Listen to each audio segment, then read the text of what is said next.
Hello, welcome to my channel, Another Bibliophile Reads. My name is Greg, and I'm going to give you an update for what I read between November 28th and December 3rd. I am also doing the Read What You Own Platinum Challenge, where I have challenged myself to read 100 books that I already own before I buy any new books. There are some rules and exceptions.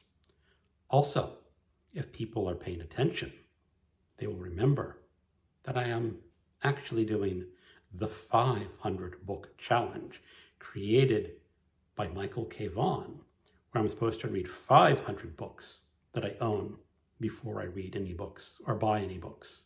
Now, I am finishing the 100 book challenge first.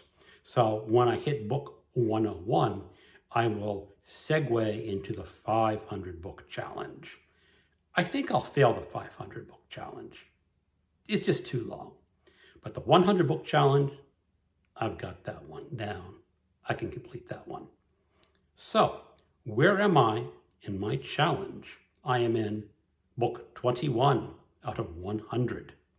And the first book that I finished this week was book 16, and that was an audiobook of His Excellency George Washington by Joseph J. Ellis. And that is a biography of George Washington, of course. And this was a very good, shorter biography of George Washington. There is a few longer ones that are like 800 pages or 900 pages. This was about 350 pages. And it gave you a very clear indication of what the man George Washington was like and what made him an excellent first president in the United States of America. And to give it a very short summary, Ellis said he was a great president because he was the man who would not be king. And that is very important because there were a lot of people back in those days who thought George Washington should be the ruler of the country for life. But Washington did not want that sort of power. He wanted a more restrained view. He wanted to be part of a democracy. And part of that is that one person does not rule indefinitely. There is a transference of power. And it's that part of him that said, I reject being king, which made him truly be a great president. He was a great president, but he was also a very bad general, according to this book. He won the Revolutionary War by outlasting the British. And I'll leave it at that. It is a good introduction to our first president. It is also the kickoff for me of a new reading project. I want to read a biography of all of our presidents. Now, I have read quite a number of presidential biographies before. If I look over my database, I've read 29 books on American presidents. Now, some presidents I've read multiple books by, including Lincoln, Nixon, LBJ, and Trump. But I'm starting from the beginning. I'm starting with George Washington. I'm going to move next to John Adams, then Jefferson, and then Madison, and all the way through until I reach the end of all the presidents. About one book per month. There may be some months where I miss, but that is my new reading project. The next book I finished was also an audiobook called Misconception by Liv Constantine. And this is a novella. It's a thriller. It's only available as an audiobook, so you cannot read this book. You just have to listen to the audiobook. And this book made me feel like a voyeur.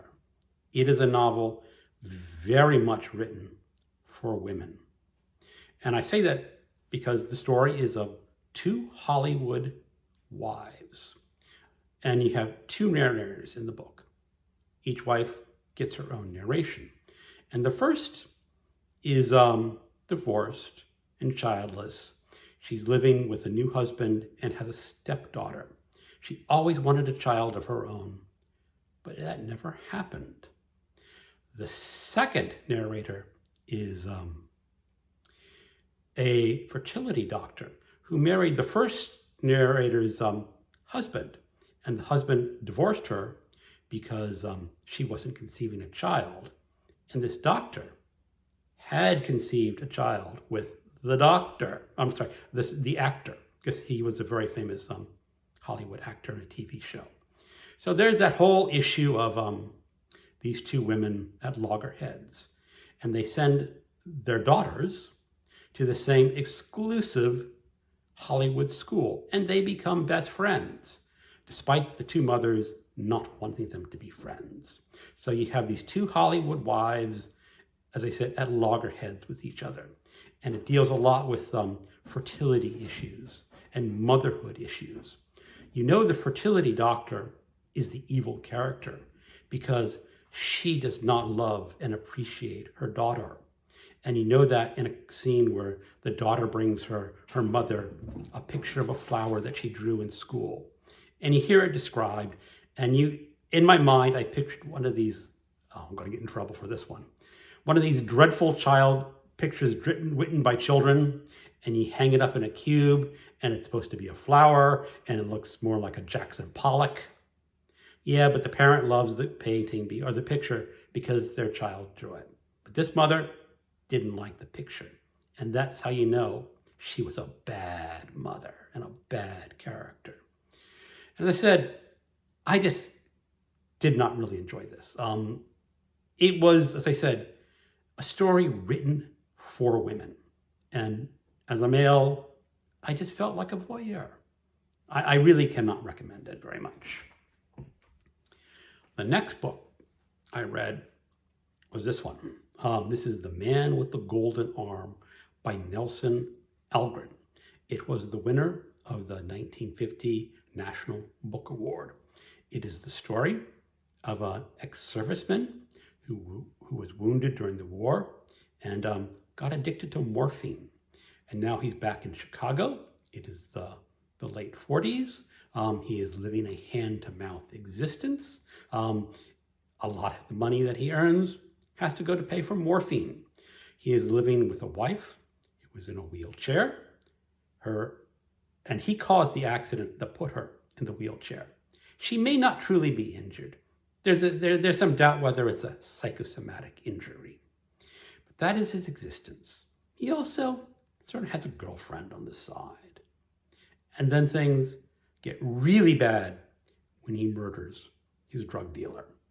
Now, the brilliance of this book is just the observations of Algren.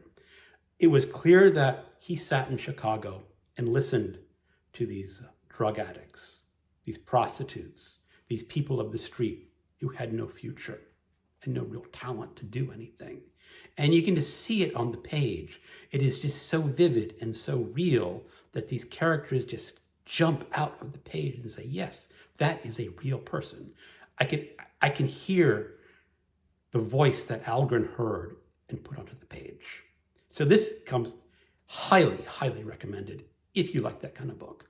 If you have to feel a lot of sympathy and like characters, yeah, you're not going to like this book because the characters are not likable. They're just detestable people, but fascinating. This is also the kickoff of another book project of mine. I want to read all the National Book Award winners for fiction, and I'm going to read them in order they're published. So this is 1950. So next month, I will start with Faulkner's Collected Stories and then move on from there. And the reason I want to do this in order is, how did this book of a morphine-addicted card gambler win the National Book Award and go up to the more modern National Book Award prizes that are very different from this one? So I want to see the progression of how people judge fiction over the years. And the only way to really do that is to read them in order. So that is my second project. I will try to read one a month, but I think there are going to be months that I have to skip. Next book that I read, and this was book 19. This was also an audiobook. This is Diamond Dogs, Turquoise Days by Alastair Reynolds. It is the sixth book in his Revelation Space series. It is 2 short novellas. And it helps, I think, to have read some of the previous books in the Revelation Space series, but maybe not necessary. I recognize some characters and some events that happened in these novellas, and it sort of helped to understand what was going on. And the first novella is about an item that has been discovered on a distant planet. It is a spire. And in order to get into this spire, you have to solve mathematical puzzles. And if you get the puzzle wrong, the spire injures you. It sends out blades or spears to poke your body and remove body parts. And it is just a fun little adventure story. It does have what I think is sort of a plot hole that could have been fixed very easily if you read the story, maybe you know. It is being discussed on a Voxer group, and everyone who's gotten it says, yeah, you know, that could have been fixed really easy. The second novella I did not like as much. It is about 2 sisters doing scientific research on a planet with these aliens known as the pattern jugglers. So then, after I finished that, I read a physical book. This is for the Evil Christmas Readathon. And this is the one where you have to read a translated work. This is Aurora by Carlos Fuentes. It is translated from the Spanish. It is essentially a ghost story about a student who is hired by an old woman in a decrepit mansion to edit the memoirs of her husband, who wrote her memoirs in French. And he's going through and trying to edit them. But there's also a beautiful young girl in this decrepit building. And there are rats. And there is a pet rabbit. The cat on the cover really does not have that much to do with the story, I thought. But this is a good little ghost story. It is only about 74 pages long. My edition is the bilingual edition.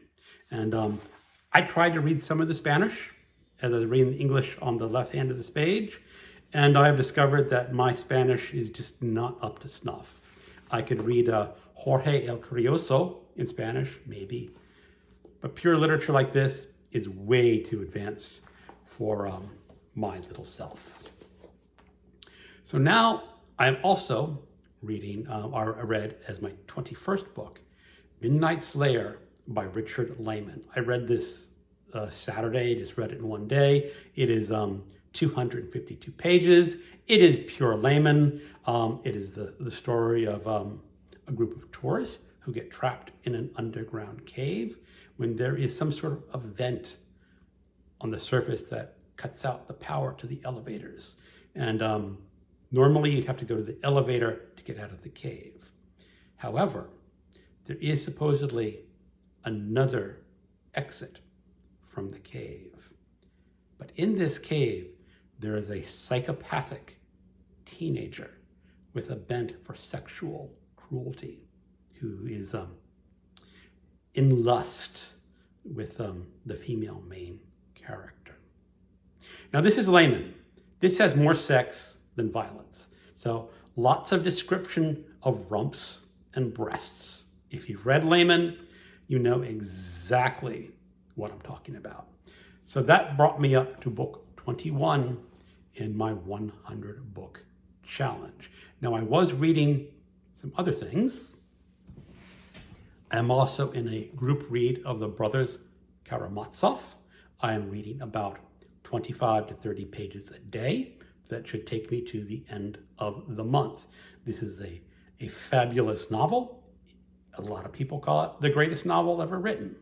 I have read it before, but that was back in the 80s. So a lot of it is still fresh to me because I just don't remember what's going on. I remember the main plot lines, and I remember who the ultimate murderer is, but the details are all gone, so that's all fresh. I am also reading the short stories from Again Dangerous Visions, edited by Harlan Ellison. So that is my update for this week. Thank you for watching, and keep on reading.